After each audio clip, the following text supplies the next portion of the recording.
Hi,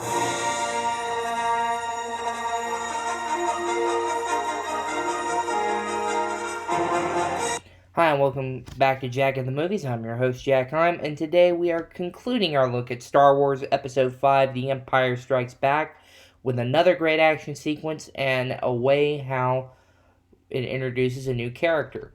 In this film, we have Mark Hamill, Harrison Ford, Carrie Fisher, Anthony Daniels, Kenny Baker, David Prowse, back in the suit, and James Earl Jones voicing. But we have some new characters introduced.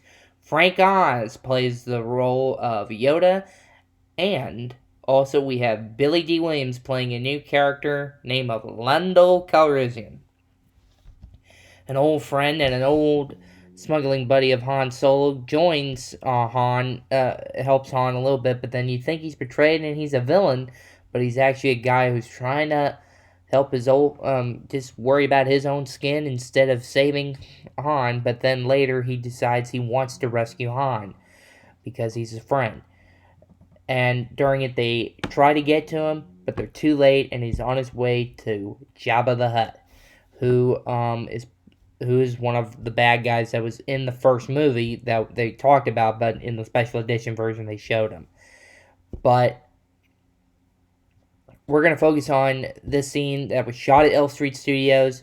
It's a great use of score by John Williams, and it's a great moment of action. And if you have not seen the documentary Light and Magic, which is on not just Star Wars, but on on a little bit of the Indiana Jones films, Back to the Future, Cocoon, Legend, The Abyss, Terminator 2, every single movie that they have done with ILM. It is a great documentary. I do recommend that you watch it.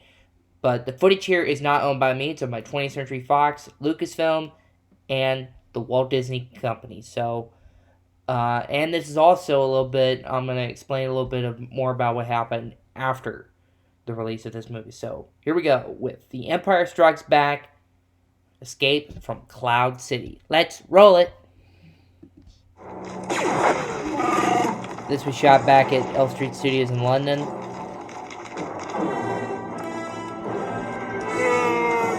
Security code has been changed. Artu, you can tell the computer to override the security systems. Artu, hurry. Attention.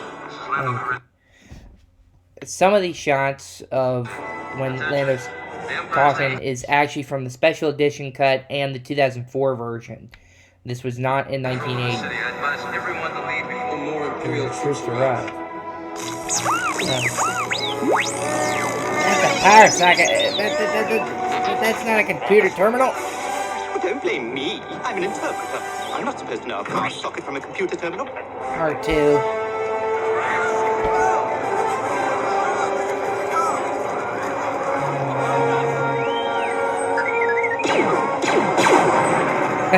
Nice shooting, Chewie.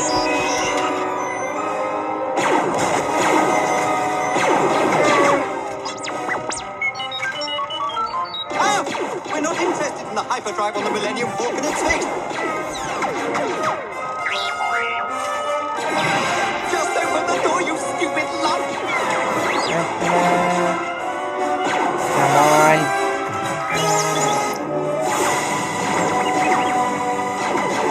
I never doubted you for a second. Wonderful.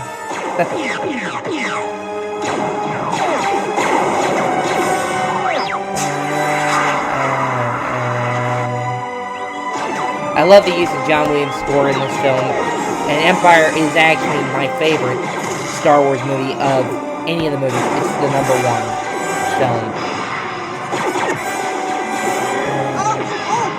That hurts! Bend down, you thoughtless...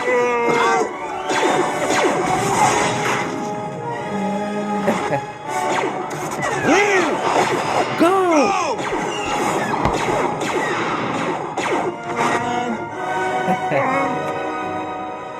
I thought that hairy beast would be the end of me. Of course I feel better. Yeah, you have, 3PO. I love that miniature work here also. The whole film is a great movie, and this film is actually a little bit of an ending of an era for one member of the crew. Actually, two members. Gary Kurtz would leave the production, leave Star Wars and not return after, I don't know what happened, but he did not return for the next film, Return of the Jedi. And also, this would be a little bit of problems that happened in politics, in Hollywood politics. George Lucas actually being fined by the Writers Guild of America and Hollywood politics. They tried to fine him because of the title crawl that it has at the opening of each of the Star Wars movies. When the first one they were okay with it, but when they did the second movie, they wanted the credits where you see the actors up in front instead of leaving it to the end of the movie, and led to some major problems. Lucas being fined many times. It kept going on, and it made a big problem between Lucas and the Guild and Hollywood politics, and they tried to get at Irving Kirchner. They actually even led to the firing of Alan Ladd Jr., who I have not talked about. Alan Ladd Jr., he was a man who worked at 20th Century Fox. He was the chairman and CEO of the company. He was the president of the company of 20th Century Fox. And during it, it led to some major problems. He was the main guy that actually believed in Star Wars. And the board there, they did not believe in it. They wanted George Lucas and his kids movie that they called it back in 1976 to be shelved and never released. And it led to some major problems.